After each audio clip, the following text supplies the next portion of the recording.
Mag-iina na natutulog sa loob ng CR ang aming napuntahan sa bayan ng Don Carlos sa Bukidnon. Ito ang pamilya ni Maricel na may 3 anak dahil sa takot na madaganan ng kanilang tahanan, sa CR na lamang daw sila natutulog lalo na kapag malakas ang ulan.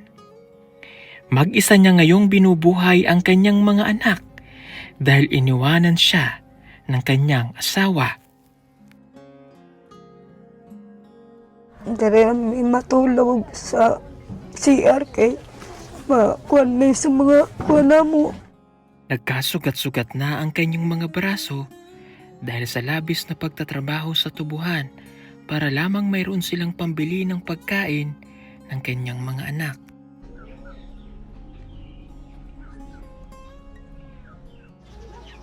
Hirap na hirap si Maricel kung saan kukuha ng pang-araw-araw niyang gastusin, lalo na at nag-aaral na ang kanyang mga anak. At malaking problema pa niya ang kanilang tahanan na mabubuwal na sa kinatatayuan. Balay makuan. Nay siya nakapugong siya. Gani sa nasilingan dito may batulog. Tagon mi. Dito matulog. Mga kababayan, narito po ang kwento ng kanilang buhay.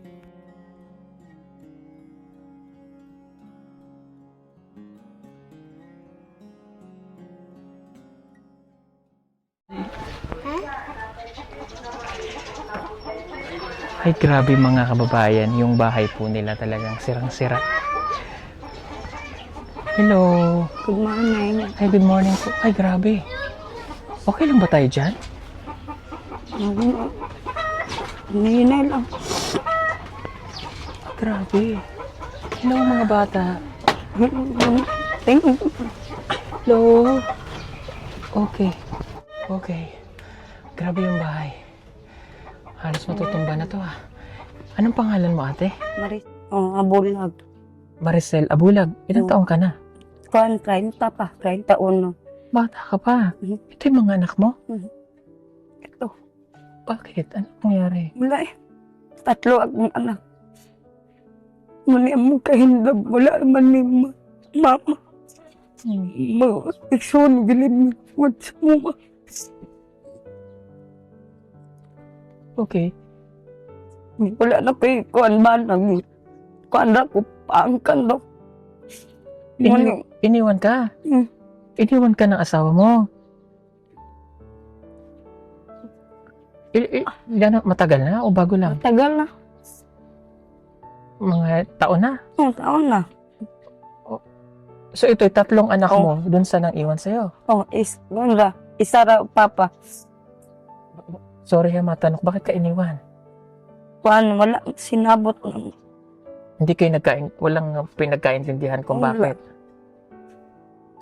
Sinong bumubuhay sa mga anak mo? Ako ra kuan ko manggun ako. Mandrabaho magpamid. Mag-eskwela na kong 3. Mag-eskwela na ko wala mga iso na mga iso hiwalay ra. Gilik mi pang ang tagaon mga konsumo. Muli nilis ang mama. Okay. Pagkaon ako isa kamot. Ako na isa pa na kuan ko kanang maguna manlaba o sa silingan palit og bugas. Ora. Dugan kayo na ni kuan diri kamera man tulo. Muna mong balay matumban. Dito pa rin kayo natutulog? O sa isa CR. Ha? Sa CR. Bakit sa CR? Sa CR may kay magtulo man na muulan. Sa CR na lamang daw sila natutulog kapag malakas ang ulan. Natatakot din daw kasi sila na baka masira, matumba at madaganan sila ng kanilang bahay. Kaya ganito ang kanyang ginagawa. Lalatagan niya ito ng mga sako at dito silang mag-iina, matutulog habang inaantay ang pagtila ng malakas na ulan.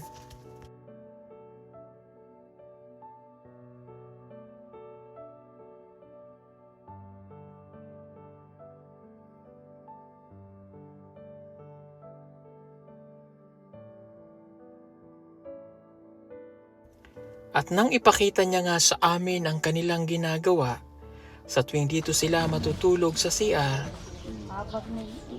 hindi ko na napigilan ng aking emosyon. Nakakadurog ng puso.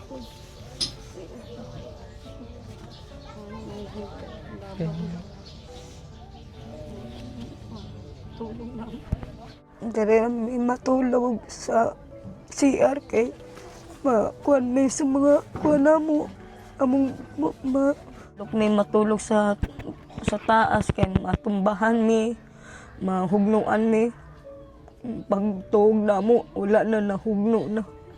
Mga taon diri na mi sa kuan CR.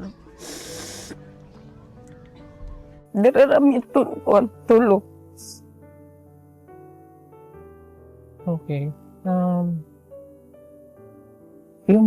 May mga kapatid ka pa, sabi mo. Oh, nami kapatid, Oo. dili hiwalay. Wala kuan sa mua. Malalayo. Oh, Ang iyong mama, namatay na, kung papa namatay na. tayo na rin. Oh, So, dito sa lugar na ito, ikaw lang nandito. sa mga kuan ra.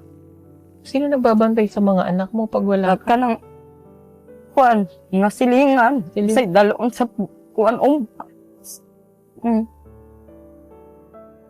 Kumain na ba kayo? manamit. Gulay ang lulutuin ni Maricel para sa kanyang mga anak ngayong tanghalian. Kagabi ay nilagang dahon ng malunggay ang kanilang ulam. Ngayon naman, dahon ng kamote.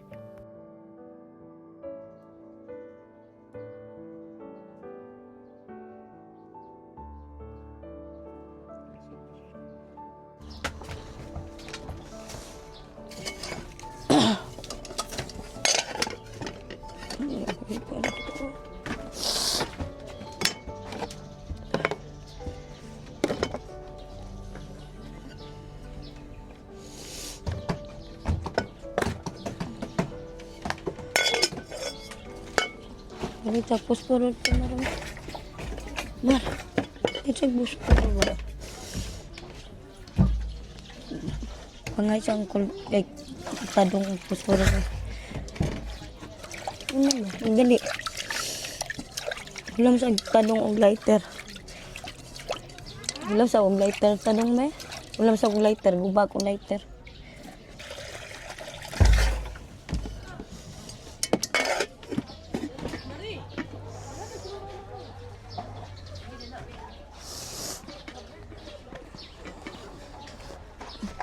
Ambil. Sa labas ng kanilang bahay nagluluto si Maricel. Hindi kasi sila makapagluto sa loob ng kanilang bahay dahil sa pangamba niya na baka masunog pa ito. At lalo pang nagpapahirap ito sa kanya kapag bumubuhos ang ulan.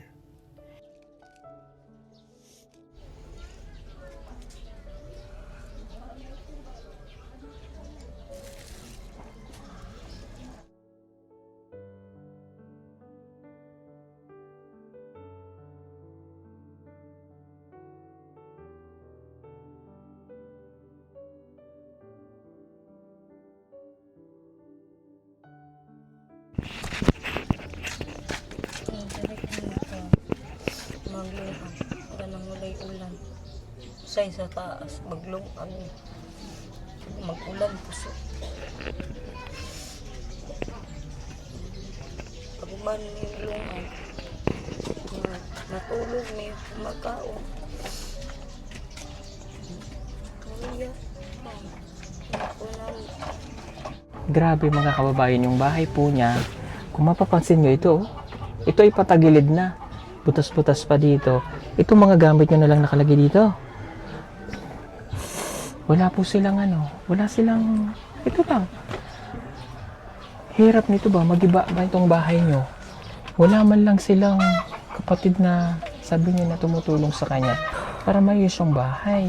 Tapos doon pa sila sa CR, natutulog kapag ka tumutulo. Minsan doon sila. At nakikitulog sila sa kapitbahay kapag ka malakas na yung ulan. At nababasa sila rito. Iniwan po siya ng kanyang asawa. Wala ka ng balita talaga sa asawa mo, ate? Wala naman kay nanay siya ilain. Ah, mayroon na siyang iba. Oo. Kami ram, kamot mi sa mga anak na ako makakuan eh. Mag-aaral. Otro. Muna eh, makakuan ako. Okay. Nakapag-aral ka ba? Kuan. Inventarira ko na kuan. Natiwas wala min kuan na padayon. Kuan na. Grade ano lang natapos mo? Kuan na. Ah, okay. Pero nakakabasa ka. Gagmay lang. Makakuan sa mga kuan. Paano yung bigas? Mayroon ka bang bigas? Kami nagkuan bugas. Tanan mga kuan kami. Nagpalit rami. Okay. Ba't ganito yung ano mo, ate? Yung iyak ka ng iyak. Anong mabigat sa dibdib mo? Nanay naman ko.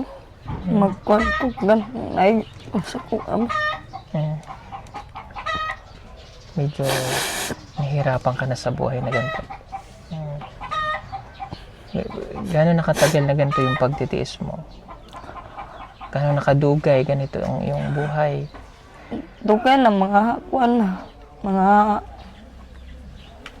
pila namin ka taon na rin nagpuyo. Kamiran. Iwanan mismo mama o papa. Ang bahay na ito ng mama at papa mo. Oh, Okay. Ang asawa mo, hiniwalayan ka, hindi na siya bumalik? dili na. Hindi nagparamdam kahit magpadala man lang ng sustento? Wala na kay. Gagmay raman. Ana siya ikaipon. Kasal ba kayo? Dili. Ano siya? Katutubo Kanang- o Kuan ra, live in ra. live-in? Bisaya to siya? Oh, Bisaya. Okay. O baka na mapapanood ka ngayon ng asawa mo. Anong gusto mong sabihin sa asawa mo? Ay, wala naman ni kuan. Wala naman ni istorya siya. Kana lang mga batag dapat istintuhan, anak. Suportahan, anak. Mura ni kuan naman. Kung siya, wala naman siya kuan. Mga kuan sa mua. Una-huna. Kami rin kuan na rin. Puyo na rin. Mga bata, nag-uban. Okay. Sino yung sa anak mo nag-aaral? Kaning duha. Grade 1 og kinder. Ikaw, yung pambaon nila, ikaw din Ako nagkuan hata. Anong nagiging trabaho mo? Nangatulong? Naglalaba? Gili nang nanglaba. Oh. Nang mangguna sa uma. Magkuan anak. Magasweldo mi. Palit na mo konsumo. Mong kahintam, luwi kami. Kay dili mi sa mga iso. Mga iyaan dili. Okay. Ang mga kapatid mo, Nasa mga kuan. okay naman ang buhay nila? Okay naman. Manahin diri. Mahirap din siguro ang buhay nila, gano'n? Kaya hindi ka nila matulungan. Dili. Pero hindi kayo magkakaaway? Magkakasundo ba kayo? Kuan man usay kanang away ra anak dili po niyon kanang kuan napatan dili. Kailan pa namatay mong mama? Mga kuan po edad 8 pa mi, gagmay pa mi. Ah, ang papa? Una kong papan matay. Okay. Akong mama kuan December. Duha na ka ay 5 na ka taon. Biyaan. Kaya medyo mahirap din sa'yo yung walang magulang. Mahirap ng life mo kasi Ate, pangarap mo sa iyong mga anak. maka-eskwela sila. Maka-eskwela sila, makakuan sila, mandako sila na sila wala mi po.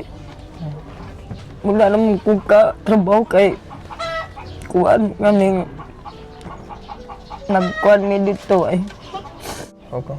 Ano yung pangarap mo pa, ate? Ano yung gusto mo mangyari sa buhay mo? Ngarap na mo, makuha na mo. Hits ko sa mong mga kuha na mo sa mga anak. Mabuhi na ako. Mabuhi na ako. Makuha na akong mga anak. Ako nag-atiman.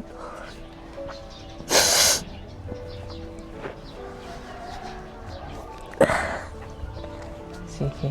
Meron lang kami na konting tulong na ibibigay para sa iyo, ha? Para kahit paano ay makabawas sa iyong nararamdaman. Nandito po kami kasi ngayon mga kabayan sa Don Carlos. Ito ay may nagsama lang po sa amin, no, na mapuntahan ito. At galing kami ng Davao, pumunta kami dito. Don Carlos, Bukidnon po itong lokasyon natin. Medyo malayo-layo ito sa Davao, ng mga 3 hours. Okay. So sa nakikita ko po kasi itong problema niya talaga dito, syempre yung kanyang tahanan. Wala silang may sa tahanan. Ito ba ay lupa nyo?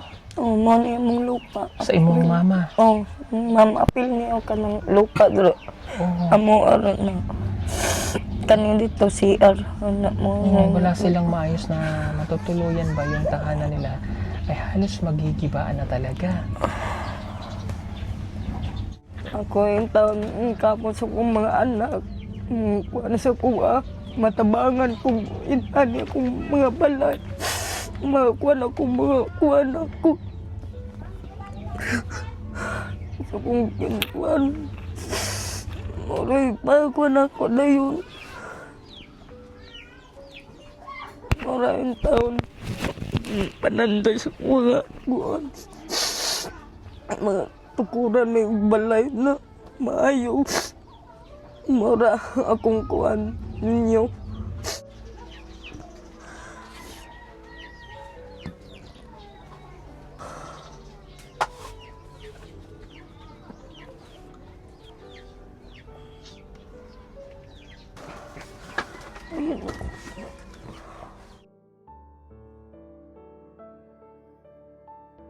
Ito mga kababayan, nandito kami sa likod ng bahay nila. Ito, tinukuran niya lang to para hindi po magiba yung kanyang bahay.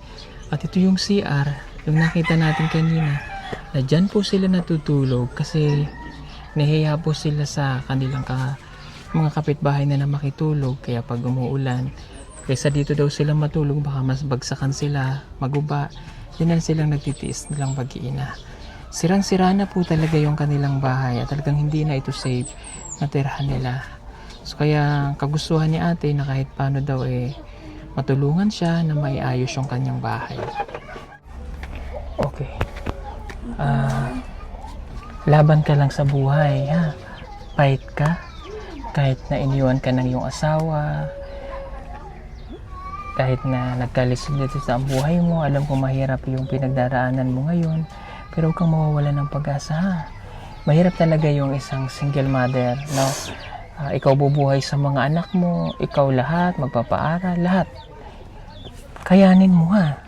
Kasi kapag sumuko ka, kawawa yung mga bata. Wala na silang tatakbuhan, wala naman silang mapupuntahan. Ikaw na lang ang lakas nila, ha? Kahit gaano kapait ang buhay, kailangan maging strong ka. Ha? Manalangin palagi kay God na lahat ng ito ay malalampasan mo. Ha? Tapos, wag mong intindihin ang sasabihin ng iba. Unahin mo yung sarili. Kung paano mo ibabangon ng yung sarili. Okay. Kunin mo itong 10,000 para kahit paano, noong unang tulong pa lang namin ito sa'yo, magamit mo, ha? Okay, itatago mong mabuti, ha? O, alam ko, kailangan mo itong pera. Kunin mo. No? Thanks, Nina. Thank you. Gagamitin mo sa tama, ha? Kung ano yung kailangan na importante, yun yung bibilhin mo, ha? Huwag kang masisilaw muna sa malaki to, kung ano-ano na yung bibilhin. Importante yung kailangan ng iyong mga anak. Okay?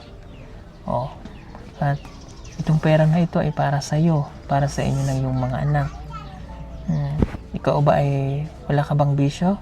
Naman. Hindi Kami ka, lang mga anak na mo, mga palit na mo pagkaon, konsumo. Wala, Okay. kuan sa ko, pangbalon. Wala. sige, pili ka ng bigas, ha? Unahin ang bigas. Importante yung may bigas, okay? Thank you sa inyo, mga lahat ninyo.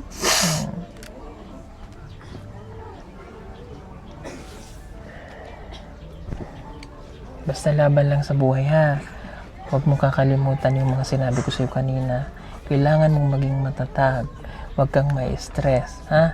At huwag ka munang, kumbaga, may in love, ha? Ito na may payo ko lang sa'yo. Dahil sa nakikita ko, mas magiging mahirap ang iyong buhay kapag ikaw ay nabalhin pa sa iba, ha? Unahin mo muna yung pamilya, mga anak, ha?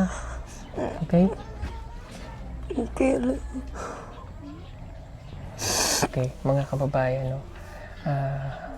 Makabalik kami dito. Babalikan po ulit natin siya. Dahil medyo malayo po talaga ito sa amin, nasa sa Davao City, ano? So, yun muna yung maitutulong ko kay Ate sa ngayon. At titingnan po natin sa mga susunod yung pang maitutulong po natin sa kanya. Okay, ano nga ulit pangalan mo? Maricel Abulag. Yan, si Ate Maricel Abulag. Nandito po siya sa barangay. Anong barangay nyo? Kuan, Kalaw-Kalaw. Kalaw-Kalaw ng Carlos. Ayan, nandito po siya sa barangay Kalaw-Kalaw, Don Carlos, Bukidnon po. Marami pong salamat and God bless po sa inyong lahat. Itako mo muna yung pera sa bulsa.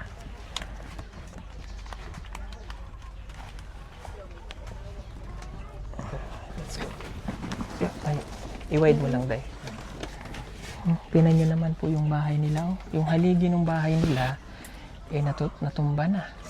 Hilig na. Nakakatakot pag baka magiba tayo. Okay. Ang kanyang mga gamit, nandito lang sa mga sako. Tingnan nyo yung bubong nila, oh. Ito yung bahay, sabi mo kanina, ito yung bahay pa ng iyong mga magulang. Gili na, kuan na, lahi na na mag-ayos. Kuan. Lahi na. Lahi na mag-ayos. Kuan. Oh, kumain kayo kanina? Oh. Susadaan ninyo. Kalamunggay. Oo. Kalamunggay ng musudan. Nasaan ang inyong bigas? Nasaan ang Pedro, bigas? Wala mo, gihipos na kuan. Ano yung gihipos? Tinago? Saan ka kumuha niyan? Sa kuan, sa tinahan, magbili. Pag may pera ka, bumibili ka agad ng bigas. Binili ang tungasako.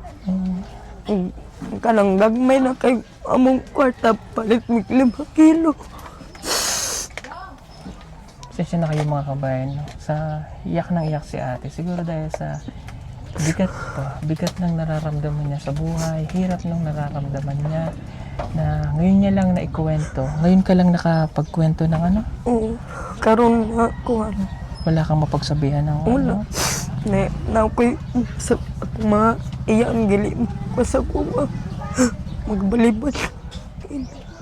Magsilingan ng mga kuan ako. Ito, mga itong binigay bukas. Ora, mga sudan. Mga sudan. Kanarang mga atbang na kuat silingan mo. Okay ka lang? Okay naman. Okay ka lang? Kaya ha? Napansin ko rin na sa kanyang mga braso ay marami siyang gasgas, mga sugat, dahil daw ito sa pagtatrabaho niya sa tubuhan nung nakarang araw para mayroon silang pambili ng pagkain ng kanyang mga anak.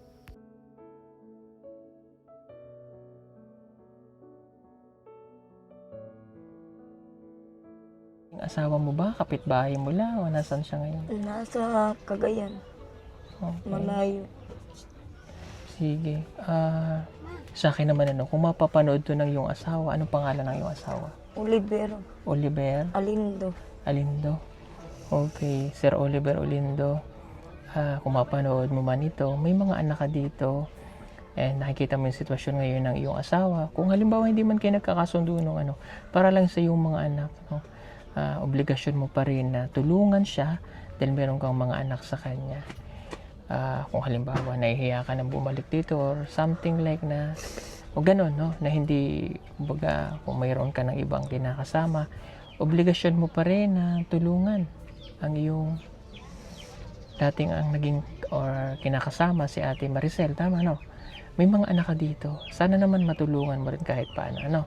Yun lang naman. So sana mapanood mo ito at makita mo yung sitwasyon ng iyong mga anak na naririto. Sa kanya naman wala nang problema sa kung mayroon na siyang iba, ano? O, ang importante lang yung mga anak ninyo na naririto pa ay yung matulungan din. Okay?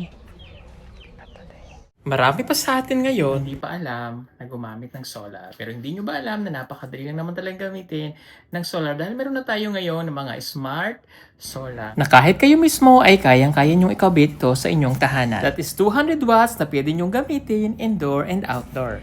Napakaliwanag na nito at talaga namang makakatipid pa kayo sa kuryente. At ang maganda pa dito ay may kasama na itong remote na pwede nyong kontrolin. Pwede nyo itong iset ng 3 hours, 5 hours, or 8 hours. At ang isa sa nagustuhan ko dito ay malaki na ang kanyang solar panel. Na makapagbibigay ng continuous lightning na up to 12 hours. Let's say, alas 6 ng gabi nyo binuksan, mamamatay pa siya ng alas 6 hanggang alas 8 ng umaga. At ang maganda dito, hindi basta-basta nababasa ang bulb nito dahil waterproof na. Kaya kung gusto nyo pong mag-order nito ay mag-message na kayo dyan sa PB Team Solar.